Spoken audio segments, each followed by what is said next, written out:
ఇలా మొత్తం సమాజం ఈవేళ చూడండి, చిన్న చేపలను పెద్ద చేపలు మింగేస్తున్నాయా లేదా? డీమార్ట్ పెట్టారమ్మా, ఎన్ని దుకాణాలు ఆగిపోయినాయి. నమ శివాయ, వాడే పెద్ద చేప అంటే. కానీ మనం ఏం చేస్తాం, డీమార్ట్కి వెడితే అన్నీ దొరుకుతాయి, చావు కూడా అక్కడే దొరుకుతుంది, అప్పులు కూడా అక్కడే దొరుకుతాయి, ఈఎంఐలు కూడా అక్కడే దొరుకుతాయి. ఎందుకు ఎడుతున్నావు నువ్వు డీమార్ట్కి? కావాల్సింది ఏమిటి? చీపురు కట్టకి డీమార్ట్కి ఎడతావా? బుద్ధి ఉందా? మన ఇంటి ముందు నుంచే చీపుళ్ళు, ఆ చీపుడు వాడు చచ్చిపోవాలి అక్కడ. ఇక్కడ మార్చుకోండి అమ్మా, నమస్కారం పెట్టి కూర్చున్నా.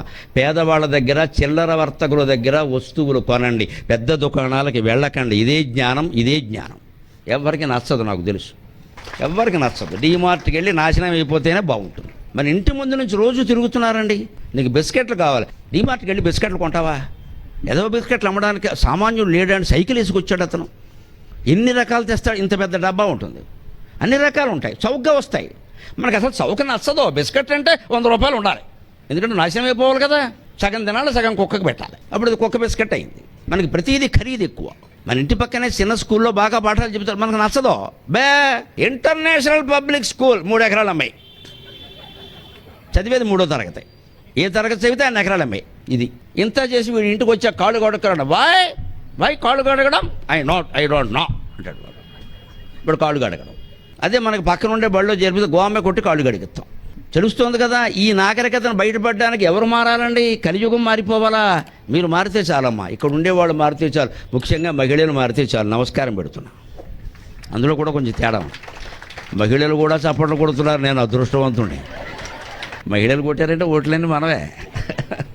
ఆలోచన ఉండాలమ్మా. చాలా సంతోషం మీరు అభినందించినందుకు. ఇది మంచి మాట, ఇది మంచి మాట. ఆచరించండి. మీ ఇంటి ముందు వెళ్ళే వాళ్ళ దగ్గర చీపురు కట్టుకోనండి. మీ ఇంటి ముందుకు వచ్చిన ఆకుకూర వాళ్ళ దగ్గర ఆకుకూరలు కూడా. ఆకుకూరలకు డీమార్ట్ ఎందుకండి? దరిద్రం. వాడు ఏం చేస్తాడు? ఏడాది క్రితం ఫ్రిడ్జ్లో పెట్టింది తెస్తాడు నీకు. ఇతను పాపం ఎప్పటికప్పుడు తాజాగా పట్టుకొస్తాడు, ఓ బుట్టేసుకొస్తాడు, అన్నీ అయిపోయామా ఇంకా లేవు అంటాడు, అంతే. ఎవరిని సంతోష పెట్టాలి మనం? ఇదే వేదాంతాన్ని నిజ జీవితంలో ఆచరణలో పెట్టామంటే. భవసాగరం సాగరం ఎందుకని? చిన్న చేపను పెద్ద చేపను తిమింగలం మింగినట్టు చిన్న వర్తకులు పెద్ద వర్తకులు మింగేస్తున్నారు. ట్యూషన్ చెప్పుకునే మాస్టర్లని స్కూళ్ళ వాళ్ళు మింగేస్తున్నారు, స్కూళ్ళ వాళ్ళని పెద్ద స్కూల్స్ వాళ్ళు మింగేస్తున్నారు, రెసిడెన్షియల్ స్కూల్ వాళ్ళు మింగేస్తున్నారు. అందరినీ బీటెక్ కాలేజీ వాడు మింగేశాడు. మొత్తం వీళ్ళందరినీ కలిపి డొనాల్డ్ ట్రంప్ మింగేశాడు. ఇదే భవసాగరం అంటే. ఆధునికమైన అన్వయం వ్యాఖ్యానం అంటే ఇదేనండి. లేకపోతే జీవితం సాగరం అయితే ఊగరాదా? ఊగుతావేటి? ఇందులో ఎన్నున్నాయి. కానీ అంత అగాధమైన జలనిధులనే నువ్వు లోతుకి వెళ్ళాలి. సంసారం చేయని వాడికి వేదాంతం అర్థం కాదు, చాలా కష్టం. మనం అందరం శంకరాచార్య స్థాయి కాదు, షిరిడీ సాయి స్థాయి కాదు, దత్తాత్రేయుడు స్థాయి కాదు. మనం సంసారాలు చెయ్యాలి.